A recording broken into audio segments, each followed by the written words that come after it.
বন্ধুরা, যে কোনো কিছু শুরুটা কিন্তু হয় অনেক কষ্টের। কোনো কিছু শুরু করতে চাইলে কিন্তু দেখবে অনেক পিছু টান চলে আসে, তো সেগুলোকে সব ঠেলে রেখে কিন্তু সামনের দিকে আমাদেরকে এগোতে হয়। তোমরা দেখতে পাচ্ছ এখানে আমার একটা জায়গায় পদ্ম দিয়েছি, আর এর ভেতর আমি বেশ কিছু গাপ্পি মাছও দিয়েছি। তো এগুলোকে কিন্তু আমি রোজ দিন খেতে দেই না, তো মাঝে মাঝে যখন ইচ্ছা হয় দেখতে যাই, তো তখন অনেক সময় আমি খাবারটা দিই।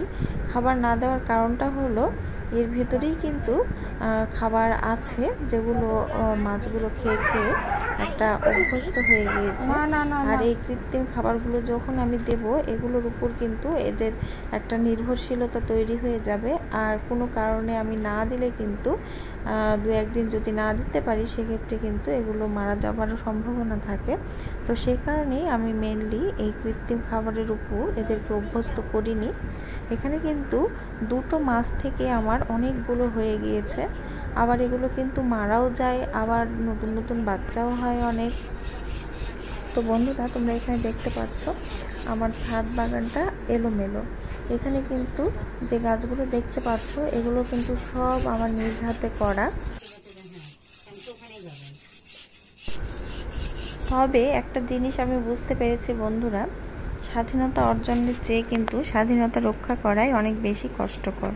আমি গাছগুলোকে যেভাবে জোগাড় করেছি, তার চেয়ে বড় কথা হলো এখন এগুলোর যত্নার্থী করা, প্লাস আমার ছাদটাকে পরিষ্কার রাখা। দেখতে পাচ্ছ কেমন শ্যাওলা জমেছে।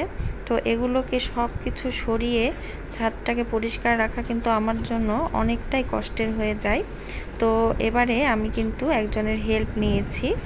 তো বেশি শ্যাওলা পড়ার কারণে কিন্তু এগুলো আমার একার পক্ষে করা সম্ভব না। আর এখানে তোমরা দেখতে পাচ্ছ দুটো পেয়ারা হয়েছিল, তার মধ্যে একটাকে কিন্তু কাঠবিড়ালিতে খেয়ে গেছে, আর একটা কিন্তু আছে। তো যেটা ভালো আছে সেটাকে কিন্তু এখনই না নিয়ে গেলে এটাকেও হয়তো খেয়ে নেবে।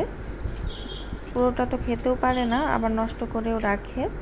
পেয়ারা গাছটা কিন্তু অনেক ভালো ছিল, কিন্তু এটা তোমাদের দাদা গাছটার ডালগুলো কাটতে কাটতে গাছটা কেমন একটা বেসাইজ করে ফেলেছে, যে আমার দেখতে মোটেও ভালো লাগে না। কিন্তু কি আর করার, এখন আবার বড় হওয়া পর্যন্ত অপেক্ষা করা। পেয়ারাগুলো কিন্তু অনেক মিষ্টি হয়। আর এখানে তোমরা দেখতে পাচ্ছ আমার গোলাপগুলোর যত্নার্থী কিন্তু আমি খুব বেশি ইদানিং করতেই পারি না। যখন একটু করে যত্নার্থী করি, একটু করে সার দেই, খাবার দেই, তখন কিন্তু সুন্দর ফুল দেয়। আবার যখন দিতে পারি না, তখন এরকম ফুলের সংখ্যা অনেক কমে যায়। তো আসলে কিছুই করার নেই, একা হাতে সব দিকে সামাল করতে কিন্তু আমার অনেকটা কষ্টই হয়ে যায়। আর সব দিকটা ভালোভাবে এ কারণে এখন আর দেখতেও পারি না।